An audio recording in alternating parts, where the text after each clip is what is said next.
자, 이번 시간에는 정보보호 주요 3원칙에 대해서 다룹니다. 정보보호 3원칙이 뭘까요? 너무나 잘 알고 있죠. 기밀성, 가용성, 무결성입니다. 이 내용은 지금까지 시험에 많이 출제되었고 앞으로도 정보보호론이 시험에 출제되는 한 관련 내용이 출제될 수밖에 없습니다. 어렵지 않습니다. 해서 대부분 사람들이 출제되면 틀리지 않습니다. 그런데 제가 간혹 보면은 이 기밀성, 가용성, 무결성 관련 문제가 출제되었을 때 틀리는 분들이 있습니다. 남들이 틀리지 않는 것을 본인이 틀려서는 시험에 합격하기가 어렵겠죠. 정보보호 주요 3원칙이 세 가지 기밀성, 무결성, 가용성인데 그러면 정보보호 서비스는 이 세 가지만 있는 건 아니죠. 앞에서 다룬 인정, 부인 방지, 접근 제어 등등 이런 정보 보호 암호화계에서 서비스가 있죠. 근데 이제 3원칙 이 관련 부분 놓으면 반드시 기밀성, 무결성, 가용성을 3원칙이라 하고 나머지는 이 3원칙에서 빼야 답이 되겠죠. 자, 그러면 이 기밀성, 무결성, 가용성은 국어를 기본적으로 할 수 있으니까 대부분 사람들이 이래 턱 보면 알게 되겠죠. 근데 제가 주의해야 될 내용을 좀 더 이야기하면은 먼저 가용성은 누구든지 사용한다 이런 의미를 가지죠. 그러면 시험 문제에서 가용성 이렇게 나왔고 누구나 쉽게 정보를 사용한다 라고 했을 때 과연 옳은 것일까요? 그렇지 않죠. 예를 들어 내가 통장에 돈이 100만원 있습니다. 내 돈을 남이 누구든지 쉽게 사용해 갖고 될까요? 안 되겠죠. 그래서 가용성은 적절한 시간에 적절한 정보를 사용하는 것은 맞지만 그 단서가 있어야 되겠죠. 뭘까요? 바로 인가된 이런 말이 있어야 되겠죠.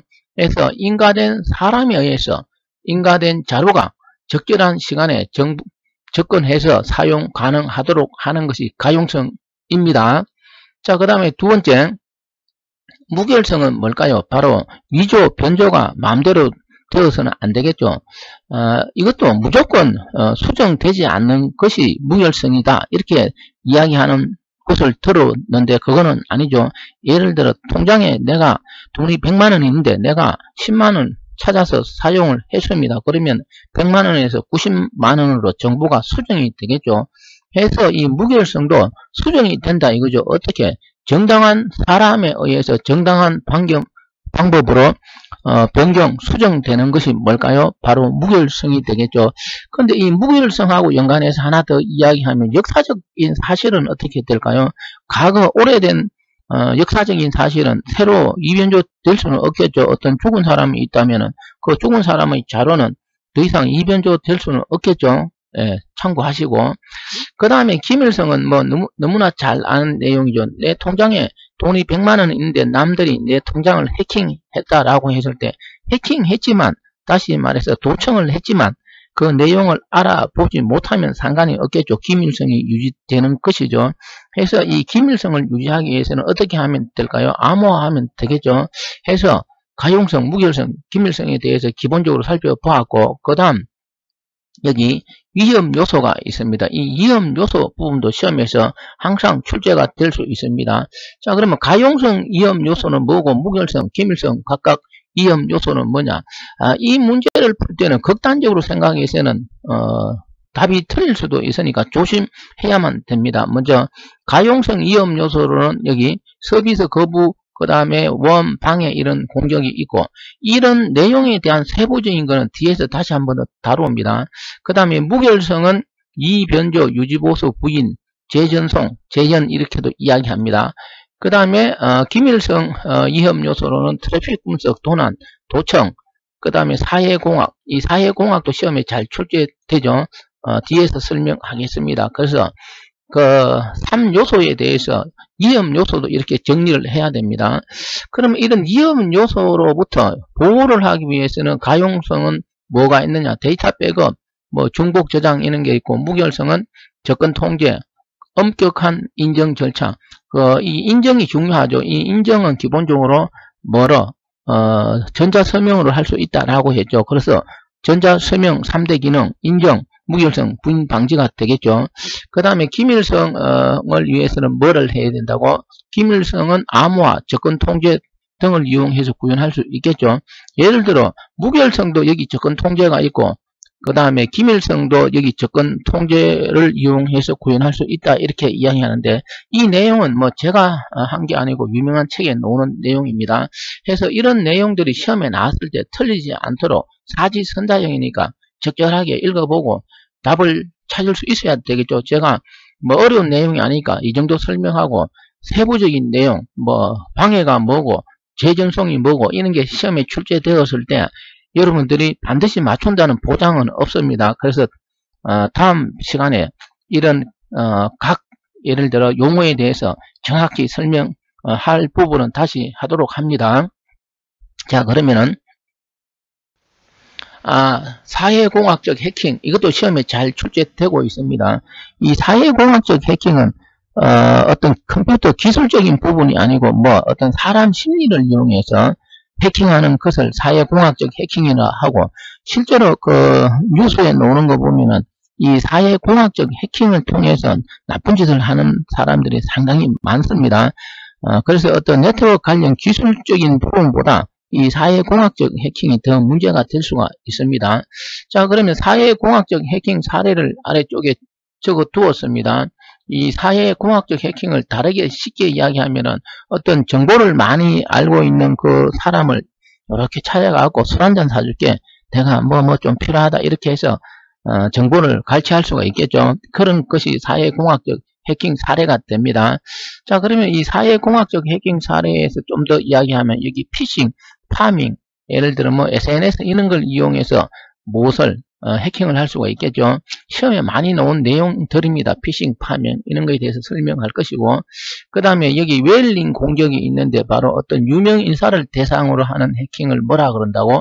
웨일링 공격 이렇게 이야기합니다. 자, 아래쪽에 뭐 소셜 SNS 네트워킹 서비스, 그 다음에 SMS 문자 단문 서비스 스마트폰 관련이죠. 내보다 여러분들이 더 많이 사용하고 있을 것 같습니다. 이런 내용은. 그리고 이제 페이스북, 뭐 트위터 이런 것도 많은 사람들이 사용하죠. 이게 바로 사회관계망 서비스, SNS 이런 걸 이용해서 뭐를 해킹할 수 있다라는 뜻이 되겠죠. 아무튼 시험에 현재까지도 출제되고 있으니까 틀리지 않도록 해야 될 것입니다. 자, 그러면은 앞에서 역시 이야기한 정보보호 서비스 사례인데 여기 가용성, 무용성, 기밀성 말고 인정성, 접근제어, 부인방지 등 이런 내용들이 암호학에서 바로 정보보호를 위해서 서비스하는 내용인데 이 세부 내용은 더 이상 제가 이야기하지 않아도 되겠죠. 그렇지만 높아짐에서 조금만 더 설명하고자 합니다. 자, 그러면은 가용성은 뭐고 예를 들어 접근제어는 어떻게 구분할 것이냐. 아마 이 사지선다형이기 때문에 시험 문제를 잘 읽어보면 답은 찾을 수 있을 것입니다. 예를 들어 가용성하고 접근제어는 상당한 부분이 비슷한 측면이 있습니다. 왜냐하면은 내가 돈을 100만원 있을 때 100만원에서 10만원 찾으려면 뭐를 해야 되겠어요? 접근을 해야 되겠죠. 접근을 하고 난 후에 무엇을 내가 뭐 비밀번호도 넣고 등등 해서 10만원을 인출할 수가 있죠. 그러다 보면 읽을 때 대충 읽거나 뭐 이렇게 조심하지 않으면 문제에서 자칫 답을 어떻게 틀릴 수도 있다 이거죠. 자, 그러면 좀 더 이야기하면은 가용성은 내가 허가받은 사람이 되겠죠. 내 자료를 정당한 사람이 되겠죠. 언제든지 필요한 시간에 뭐를 은행에서 돈을 인출할 수 있는 것이 바로 가용성이라면은 접근이라는 것은 아예 그 접근조차도 안 되는 걸 말하는 거겠죠. 예를 들어 여기 제가 하나 예를 들었습니다. 어떤 시험을 치는데 학생이 궁금해 갖고 그 전날에 시험지를 확보하기 위해서 교수 사무실을 막 침입하려고 했다라고 했을 때 그 어떤 문이 잠겨 있으면 어떻게 될까요? 들어가지를 못하겠죠. 그게 바로 접근제어입니다. 아무튼 이런 내용이 나왔을 때 안 틀리도록 하는 게 중요하겠죠. 자, 그러면 여기까지 설명하고 문제를 한번 풀어보겠습니다. 자, 7번 문제는 가로채기에 대한 것입니다. 가로채기는 뭘까요? 도청이라 그랬죠. 도청해도 못 알아보게 하기 위해서는 암호화를 한다라고 했습니다. 그래서 이 도청은 뭐하고 바로 기밀성하고 연관을 가지겠죠. 그래서 우리가 여기 주어진 문제에서 가로채기라고 했습니다. 가로채기하고 가로막기는 다르죠.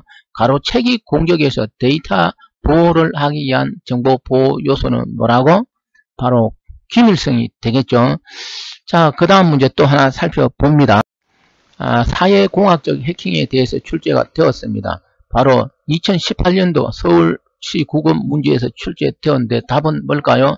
읽어보면은 생일 공격이 되겠죠. 이 생일 공격은 아직까지 제가 설명을 하지 않은 부분이죠. 그런데 앞으로 많이 설명하게 됩니다. 이 생일 공격은 해시 함수 충돌 관련 부분인데 해시 함수 부분에서 설명을 합니다.